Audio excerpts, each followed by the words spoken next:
नमस्कार दोस्तों, स्वागत है आप सभी का एक बार फिर से हमारे YouTube चैनल किस्से कहानियाँ बाय स्नेह में।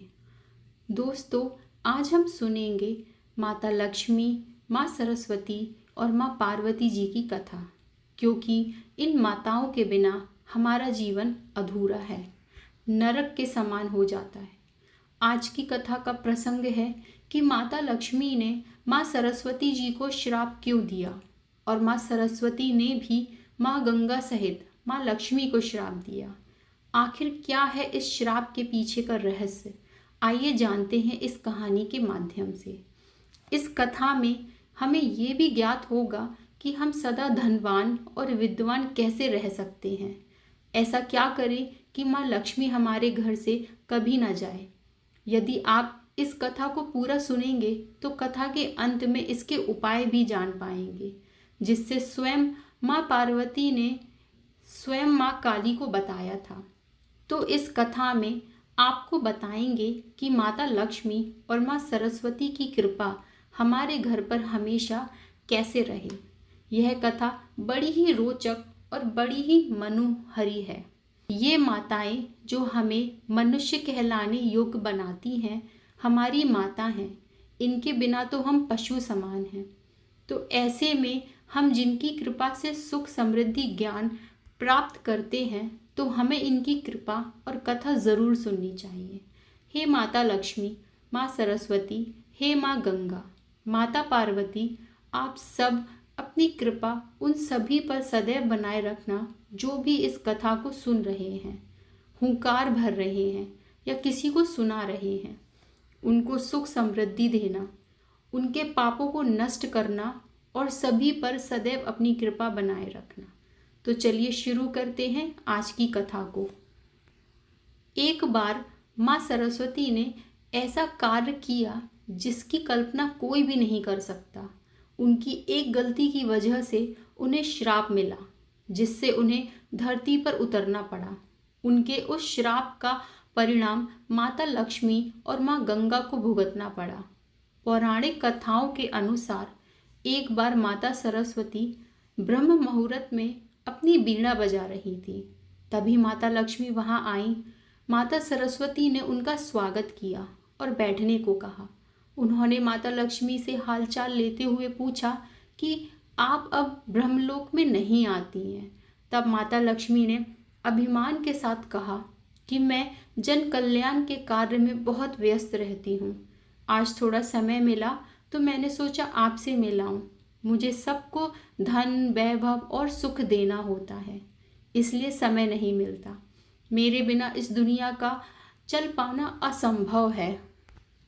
और फिर माता लक्ष्मी ने माँ सरस्वती पर कटाक्ष मारते हुए कहा कि यदि उन्हें भी सिर्फ ब्रह्मलोक में वीणा बजाना होता तो उनके पास भी समय ही समय होता।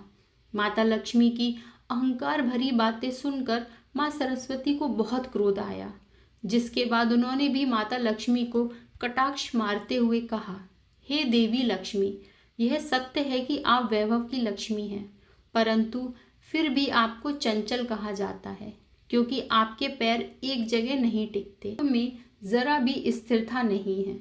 लेकिन मैं आपके बिल्कुल विपरीत हूँ। मैं जिस जगह जाती हूँ वहाँ जीवन भर के लिए बस जाती हूँ। आपको तो कोई भी चुरा सकता है, लेकिन मुझे कोई नहीं चुरा सकता। मैं तो बांटने से बढ़ती हूँ। मेरा प्रचार जितना होगा मैं उतनी ही बढ़ती हूँ। उन्होंने आगे कहा कि कोई भी मनुष्य कितना भी धनी क्यों ना हो जाए, जब तक मैं उसके साथ नहीं होती उसका जीवन मिट्टी के समान रहता है। माँ सरस्वती क्रोध में आग बबूला हो रही थी, जिसके बाद उन्होंने माता लक्ष्मी से कहा कि अगर मैं ना होती तो यज्ञ मंत्र उच्चारण ना होता। बिना विद्या और ज्ञान के किसी भी मनुष्य का जीवन संभव नहीं है। अंत में उन्होंने यह भी कहा कि उनके मंत्रों के बिना भगवान विष्णु की पूजा अधूरी है। माता सरस्वती के तर्कों से माँ लक्ष्मी संतुष्ट नहीं हुई और ना ही अपनी बातों से हिली, जिसके बाद उन्होंने कहा कि अब इस बात का फैसला सिर्फ और सिर्फ श्री हरि विष्णु करेंगे, क्योंकि आपको वाणी में तो कोई भी हरा नहीं सकता, क्योंकि आप विद्या की देवी हैं। तो इससे अच्छा है कि हम भगवान श्री हरि विष्णु के चरणों में जाएं, उनके समक्ष जाकर उनसे ही इस समस्या का समाधान पूछें। माता लक्ष्मी के प्रस्ताव से माँ सरस्वती बोली, ठीक है, चलिए चलते हैं भगवान विष्णु के पास। फिर क्या था, दोनों देवियां इस बात के फैसला कराने के लिए विष्णु लोक को रवाना हो गई। बता दें कि वहां देवी गंगा भगवान विष्णु के चरणों में बैठी हुई थी। श्री हरि को ध्यान में लीन देखते ही माता लक्ष्मी उनके पास जाकर बैठ जाती हैं, लेकिन कोई भी माँ सरस्वती को बैठने के लिए नहीं कहता, जिससे वे नाराज हो जाती हैं। बस फिर क्या, क्रोध में माता सरस्वती ने माँ लक्ष्मी से कहा कि आप खुद मुझे यहाँ लेकर आई हैं और आपने मुझे बैठने को भी नहीं कहा। क्या विष्णु लोक में ऐसे ही अतिथियों का स्वागत किया जाता है?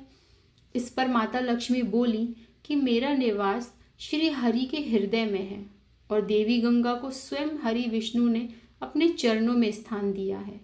इसके अलावा उनके पास कोई जगह खाली नहीं है जहां आपको स्थान दिया जा सके। इतना कहकर दोनों देवियां माता लक्ष्मी और माँ गंगा जोर जोर से हंसने लगीं। अपना उपहास उड़ते देख माँ सरस्वती के क्रोध की सीमा बढ़ जाती है। माँ सरस्वती ने माता लक्ष्मी से कहा कि बड़ा अभिमान है आपको अपने वैभव पर और श्री हरि के हृदय में होने का, तो याद रखिए मैं एक दिन आपको यहाँ से दूर कर दूंगी और मैं श्री हरि के हृदय में स्थापित हो जाऊंगी। यह कहकर माँ सरस्वती ने माता लक्ष्मी को श्राप दे दिया और कहा कि आप विष्णु लोक छोड़कर धरती पर चली जाएंगी और आप तुलसी के रूप में जन्म लेंगी और फिर आपका भगवान विष्णु से कोई संबंध नहीं रहेगा और धरती पर आपका विवाह किसी असुर से होगा। प्रिय भक्तों, आपको बता दें कि यही माँ लक्ष्मी ने पृथ्वी लोक पर एक राजा की पुत्री के रूप में जन्म लिया, जिनका नाम वृंदा था। वृंदा का विवाह एक असुर से हुआ था। वहीं माता लक्ष्मी को दिए गए श्राप को सुनकर देवी गंगा को माँ सरस्वती पर क्रोध आ गया। उन्होंने माँ सरस्वती को श्राप दे दिया कि वो भी धरती पर नदी बनकर प्रकट होंगी। श्राप का यह सिलसिला जारी रहा। माँ सरस्वती को यह भेदभाव अच्छा नहीं लगा। उन्होंने देवी गंगा को भी श्राप दे दिया और कहा कि वो हरि के चरणों से निकलकर धरती पर नदी बनकर बहेंगी और अधिक से अधिक पापियों के संपर्क में आएंगी। वे कंकालों हड्डियों को बहाएंगी। क्रोध की अग्नि में तपते हुए तीनों देवियों ने एक दूसरे को श्राप तो दे दिया, परंतु जब उनका गुस्सा शांत हुआ तो वे तीनों बहुत पछताती हैं। तब तीनों मिलकर श्राप से मुक्ति पाने का उपाय ढूंढने लगती हैं, जिस पर भगवान विष्णु ने कहा कि श्राप का फल तो उनको भोगना ही पड़ेगा, लेकिन कलयुग के 10,000 साल पूरे होने पर आप सभी देवियां पृथ्वी लोक से अपने लोक में आकर वास्तविक स्वरूप में आकर मिल जाएंगी। इस बीच आपको अपने अंश से नदियों के रूप में अवतरित होना पड़ेगा और देवी लक्ष्मी तुलसी का पौधा बनेंगी। माना जाता है कि देवी सरस्वती अब अपने लोक को लौट चुकी हैं। माँ गंगा का स्वर्ग लौटने की तैयारी चल रही है। अब माँ गंगा भी अपने लोक को वापस लौट जाएंगी। भगवान विष्णु ने लक्ष्मी जी की शांत प्रवृत्ति, सहनशीलता और उदारता को देखकर केवल उन्हें ही पत्नी के रूप में अपने पास रखना उचित समझा और तब विष्णु जी ने गंगा और सरस्वती को त्याग देने का निश्चय कर लिया।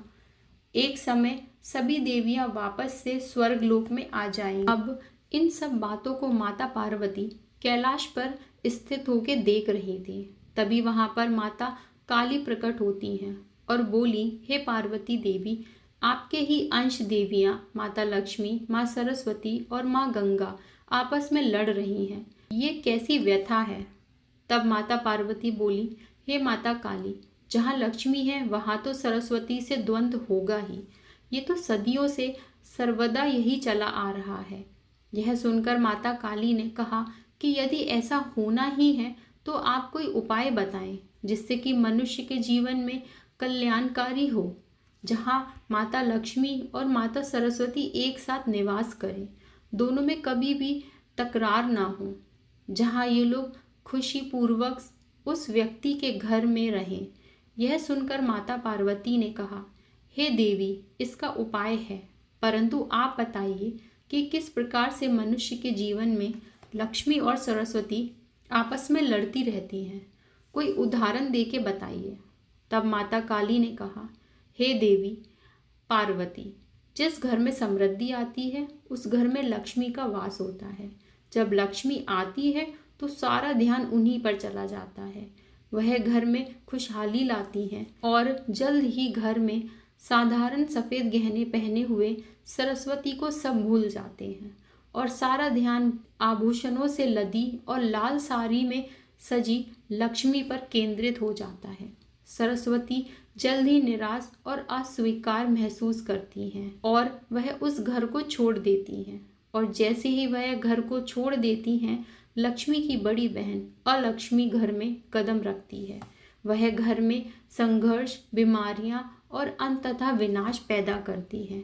एक बार जब लक्ष्मी को अलक्ष्मी की उपस्थिति का एहसास होता है तो वह चंचल स्वभाव में अलक्ष्मी के विनाशकारी नज़र के कारण घर छोड़ देती हैं और अलक्ष्मी अकेले ही विनाश की नृत्य रचती हैं जब तक कि पूरा घर नष्ट ना हो जाए। इस दिव्य स्त्री शक्तियों के बीच लड़ाई के कारण अधिकांश घरों का भाग्य ऐसा ही होता है। जब छात्र अपनी पढ़ाई में व्यस्त होते हैं जो वे कमाते नहीं हैं या पर्याप्त नहीं कमाते, ध्यान हमेशा सिखाए गए कौशल को समझने पर होता है। एक बार जब कौशल में महारत हासिल हो जाती है और शिक्षा पूरी हो जाती है तो सीखने वाला विद्वान बन जाता है और सीखे गए कौशल का उपयोग करके धन अर्जित करना शुरू कर देता है। जब एक बार धन का प्रवाह शुरू हो जाता है तो अधिकांश मानव को ध्यान कौशल की सामग्री या सीमा के बजाय धन को बढ़ाने पर केंद्रित हो जाता है। और एक बार जब व्यक्ति का ध्यान केवल धन प्राप्ति पर केंद्रित हो जाता है तो कौशल और सीखने का विकास रुक जाता है और लोग बुद्धि होने की तुलना में लोग अधिक धन कमाना महत्वपूर्ण समझते हैं। कहने का तात्पर्य यह है कि जब व्यक्ति विद्या अर्जित करता है तो उसके पास धन नहीं रहता, वो केवल और विद्या अर्जित करता है। लेकिन जब वह विद्या अर्जित कर लेता है तो उसी विद्या से वह धन कमाने लगता है और जब धन कमाने लगता है तो उसी धन के आगे कुछ और दिखाई नहीं देता। धन के लालच में वह इतना आगे बढ़ जाता है कि वो लोभ, मोह, अनेकों प्रकार की कृतियों से घिर जाता है। उसके मन में अनेकों प्रकार के विकार उत्पन्न हो जाते हैं क्योंकि उसे धन का घमंड हो जाता है। हे माता पार्वती, जहाँ विकार हो जाता है, घमंड और ईर्ष्या हो जाती है, वहाँ पर माता सरस्वती नहीं टिकती। वे वहाँ पर अपना अपमान समझती हैं और वहाँ से चली जाती हैं और इसी अपमान और घमंड के कारण अलक्ष्मी अपना स्थान बना लेती है और फिर माता लक्ष्मी को भी वहाँ से जाना पड़ता है और इस प्रकार उस घर में अलक्ष्मी का वास हो जाता है और घर पूरी तरह से बर्बाद होने लगता है। तो माता पार्वती, अब आप बताइए, हम किस प्रकार से अपने घर में माता लक्ष्मी और माँ सरस्वती को एक साथ अपने घर में विराजमान कर सकते हैं? दोनों की कृपा एक साथ कैसे पा सकते हैं? तब माता पार्वती बोली, हे देवी काली, कैसे ये दोनों देवियाँ आपके घर में रह सकती हैं, इसका उपाय मैं बताती हूँ। यदि घर में विष्णु जी की पूजा होती है तो लक्ष्मी उस घर में अचल रूप से रहती हैं। विष्णु लक्ष्मी जी को अपने हृदय में रखते हैं और माता सरस्वती को अपने कंठ में छुपा कर रखते हैं, क्योंकि सरस्वती और लक्ष्मी स्थायी रूप से विष्णु जी के साथ रहती हैं। तो घर में यदि किसी भी मनुष्य को धन और विद्या दोनों चाहिए तो सबसे पहले भगवान विष्णु की आराधना करनी चाहिए, उन्हें अपना इष्ट बनाना चाहिए। भगवान विष्णु जब आशीर्वाद देते हैं तो पूरा घर धन, संपन्न और ज्ञान से परिपूर्ण हो जाता है। तो इस प्रकार मनुष्य को अपने जीवन को सार्थक बनाने के लिए भगवान विष्णु की शरण में जाना चाहिए, जिससे कि उन्हें धन की देवी लक्ष्मी और माता सरस्वती दोनों का आशीर्वाद मिल सके। यह सुनकर माता काली अति प्रसन्न हुई। उन्होंने कहा, आपके चरणों में कोटि कोटि नमन। आपने सत्य कहा देवी।